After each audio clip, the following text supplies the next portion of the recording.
Oi gente, tudo bem com vocês? No vídeo de hoje eu trouxe a Fernanda, que ela é psicóloga, e a gente vai falar sobre hábitos. Oi pessoal, tudo bem? Tudo bem não.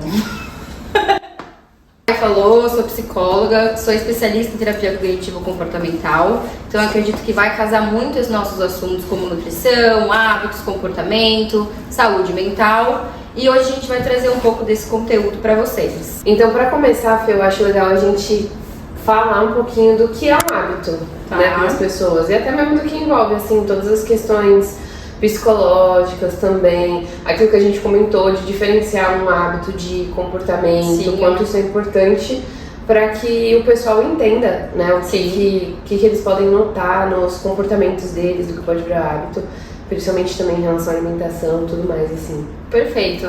O hábito é basicamente a repetição, né? Então você vai fazendo ali aquela coisa todos os dias, e aí o cérebro entende que tem um padrão que vai se repetindo e com isso vai se consolidando o hábito, né? Tem pesquisas aí que falam que hábitos em 21 dias você já forma um hábito, em 40 dias você já forma um hábito. Acho que como cada pessoa é uma pessoa, um indivíduo é um indivíduo, você colocar, tipo, 21 dias, se você fizer isso, você vai ali estar transformando um hábito. Acho que não cabe muito porque cada pessoa é uma pessoa. Uma coisa que eu acho legal, isso que você trouxe de 21 dias, hoje tá rolando um meme no Instagram muito interessante que eles falam, pra criar um hábito você precisa de 21 dias. Sim. Aí o pessoal lá na viagem falando, tô aqui há 21 minutos e já me acostumei. E é uma coisa que é bem legal porque, assim, existe hábito e disciplina, né? Sim. E a gente sabe que o hábito não necessariamente está envolvido com algo que é bom, mas disciplina, sim. E quando a gente fala, por exemplo, de hábito, desenvolver um hábito ruim é muito fácil, né? Por questão de que o hábito tem aquele padrão, né? De que tem aquela ação compensatória, então tem aquela recompensa. E aí eu acho que é reforçar um comportamento quando você vai alimentando ele assim, e aí você cria do comportamento um hábito, que aí é onde é muito difícil você parar. Pra gente saber de que um hábito é aquilo que a gente vai fazer sem pensar. Então, quando envolve a questão de comer, também não é porque aquilo é gostoso, porque aquilo é atrativo e tudo mais, sim, vai estimular papilas, coisas ali no cérebro que dá muito prazer, e essa é a recompensa que a pessoa tem. Só que quando você tem o hábito, por exemplo, já de fazer algo de que é comer legumes, frutas, fazer isso à base da sua alimentação, é algo que você acaba sentindo falta quando você não tem, porque você faz sem pensar.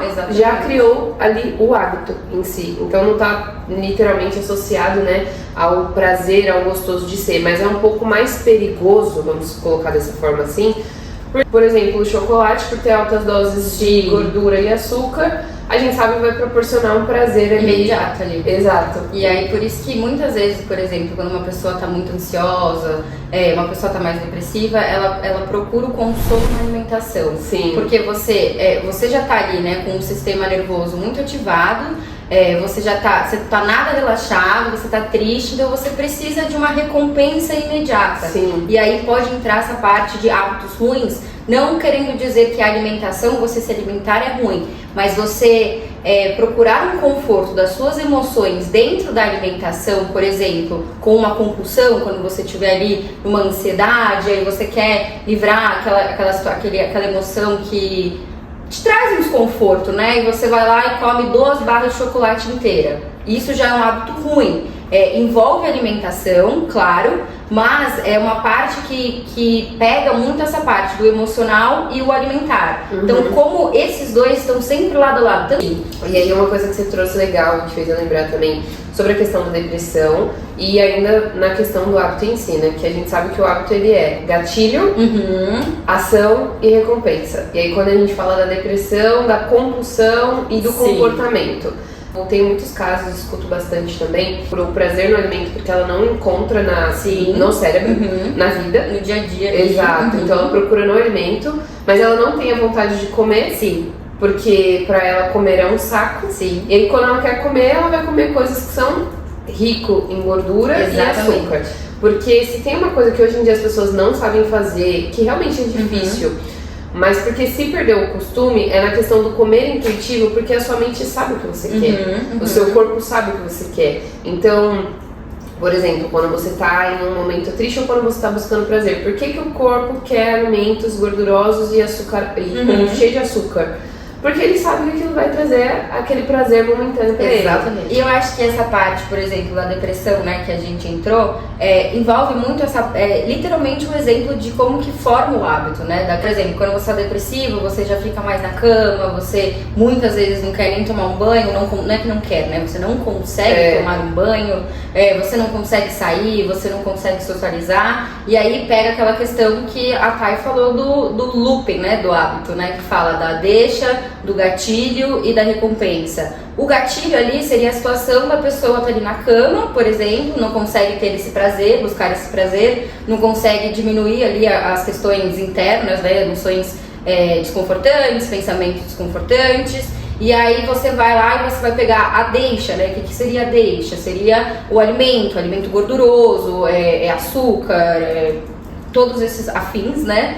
E o que seria a recompensa? Esse prazer que a pessoa não consegue sentir sozinha no momento, naquele quadro que ela tá passando. Então ela pega e come 2 barras de chocolate, por exemplo, uma barra de chocolate, e vai sentir aquele mínimo prazer de, por exemplo, nossa, que coisa gostosa. Momentâneo, exatamente, o nosso cérebro fala, ó, tem coisa boa aqui. Então, e na verdade não é uma coisa boa, né? Porque é aquele prazer imediato, por exemplo, que nem a tela do celular. Isso. Né? A gente fica lá no Reels, TikTok, essas coisas. É tudo dopamina barata. Então vai ser uma coisa que você vai ficar ali. Por quê? Porque o seu cérebro tá entendendo aquilo legal, tá tendo rápido, é um prazer rápido, um prazer sem momentâneo, esforço, né? sem esforço nenhum, que é o principal, né? Porque o nosso cérebro é preguiçoso. E aí fica nessa questão. Então o hábito, quando você... Como que eu sei que eu formei um hábito, né? É quando você tá começando a fazer aquela coisa automaticamente ali. Não diria, claro, vão ter dias que você vai estar menos, nossa, hoje eu não tô afim, mas aí entra aí o hábito junto com a disciplina. Mas eu vou porque eu preciso, né?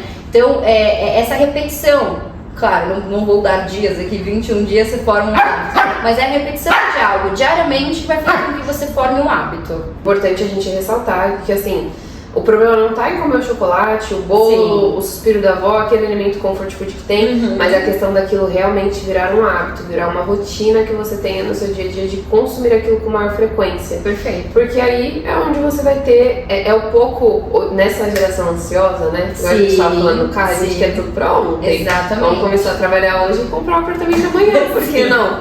Por que não? Exatamente. É o pouco sendo feito no dia a dia, né? São aqueles velhos ditados populares das pessoas muito sábias e colocavam assim, de pouco em pouco a galinha chupava. Exatamente. E aí uma coisa que você falou, Fê, sobre a questão assim de desejo. A gente não ser refém dos nossos desejos. Sim. Isso eu acho que é algo muito importante, porque é aí onde a gente precisa raciocinar, que é a única habilidade do ser humano em si, né? A habilidade única e exclusiva do ser humano. E claro que é muito difícil pôr isso na prática. A gente de não deixar esses hábitos ruins virem, porque a gente sabe que o desejo é meu Deus, 5 anos de inglês são tudo craving, né? Craving. A questão de atrair, o hábito mesmo, de a gente conseguir colocar um hábito em prática ou não. Porque quando você tem um desejo, te impulsiona ainda mais, né?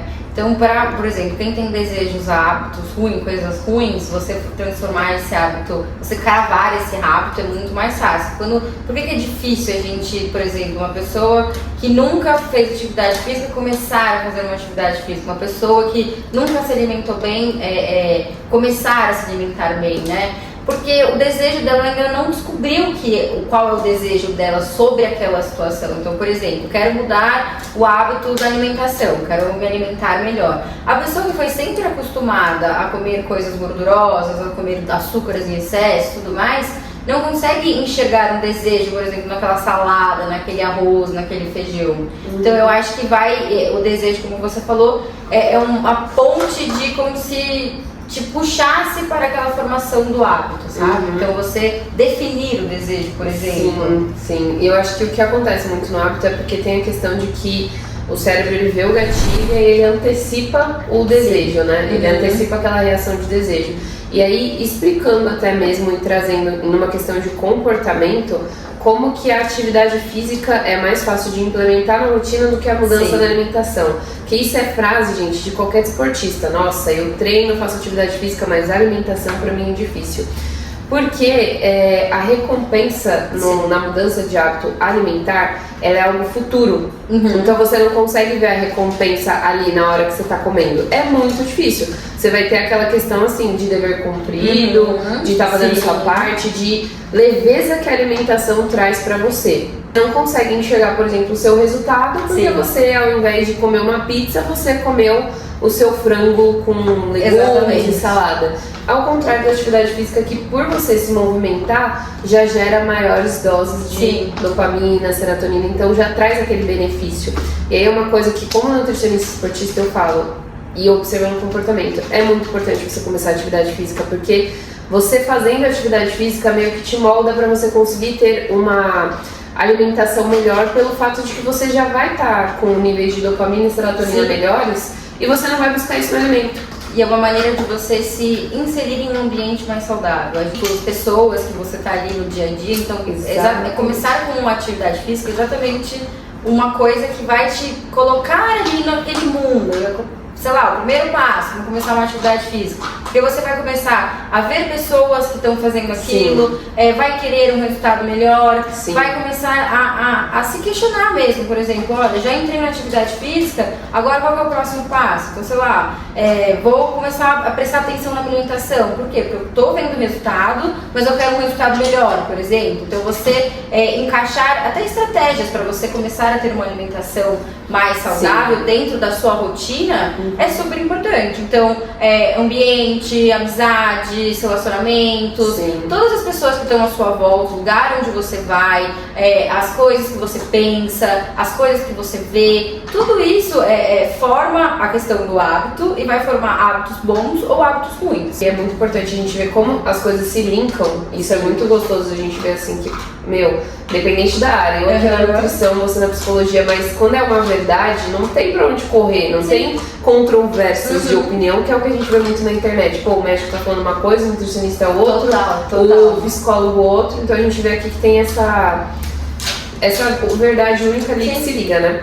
Eu acho legal a gente falar um pouquinho de como mudar um hábito, que é tão difícil, não é algo que você nunca mais vai fazer na vida, mas é o ponto-chave que é da gente mudar a rotina. O principal é você começar junto com essa auto-observação que você tem de você, essa auto-percepção. Estou fazendo o que está me ajudando e o que eu estou fazendo que não está me ajudando. Então você vai mudar um hábito. Então, primeiro traça uma meta. Sei lá, tem uma meta ali de começar uma alimentação saudável. Ok, como que você vai fazer isso? Você vai começar a perceber as coisas do que você está fazendo para chegar numa alimentação saudável, mais próximo, né, de uma alimentação saudável, e o que você está fazendo que está distanciando de você chegar numa alimentação saudável, por exemplo. No final do dia, observa tudo que você fez, lista o que foi de bom que você fez, lista o que foi de ruim que você fez e o que tem a melhorar. Exclui o que foi de ruim, reforça o que foi bom e melhora o que tem para melhorar. Perfeito. E aí, quando fala também na palavra rotina, trazendo para o hábito, a gente traz gatilho, ação, que aí pode ser essa rotina, e recompensa. Você mudar isso daqui do meio, que é o que vai te ajudar. Mas durante esse processo de mudança, você saber que é muito ruim você querer proibir algo. Viver no 880. Exato. Porque quando você proíbe é aquele famoso assim, não pensa no macaco. A primeira coisa que você tem que fazer é pensar no macaco para não pensar no macaco. Ou seja, você dificulta. E saber que é natural você ter recaídas faz com que fique mais maleável. Rigidez, você ser muito rígido com você não vai te levar a lugar nenhum. E muito provavelmente você não vai conseguir alcançar aquilo que você deseja. Porque se você não consegue enxergar um equilíbrio no meio dos extremos, você nunca vai chegar nesse equilíbrio. Você nunca vai conseguir nem encontrar o caminho disso, porque você tá ou aqui ou aqui. Você não dá nem a chance de estar aqui no meio. Então, acho que pra finalizar aqui a conversa, o assunto do vídeo de hoje, pra você colocar em prática, identifica quais são os seus hábitos bons, ruins e o que precisa melhorar. Faça suas metas e objetivos para você saber que a mudança dele é aquela recompensa, né? Que essa mudança vai ter a recompensa que é aonde você quer chegar. Seja verdadeiro, faça coisas verdadeiras e sustentáveis. Não seja rígido, não tenha a rigidez. Leve isso com muita malemolência. Comece a sua terapia, que vai te ajudar muito. E também, se você precisar de uma ajuda aí para passar com algum nutricionista, me chama. Entre em contato. Entre em contato com a gente. Obrigada, Fê, pela sua participação que teve aqui hoje. Ela vai aparecer aqui várias vezes, galera, porque nós temos diversas ideias de vídeo pra postar, pra fazer juntas, pra falar, porque é uma conversa muito rica, né? Muito nutritiva em si. E comenta também se você quer algum tipo de vídeo, o que você quer mais voltado da área da psicologia, nutrição, comportamento. Se assistiu até aqui, curte, compartilha. E muito obrigada pela atenção, Se galera. inscreve no canal. Se inscreve no canal. Marca sua terapia pra você se autoconhecer melhor. Se você quer também um projetinho aí em relação à nutrição, me chama, nos contatem, entre em contato aí com a gente, que também a gente trabalha em conjunto, pra quem não sabe, tá? Com certeza. E é isso. Um beijo, gente. Tchau.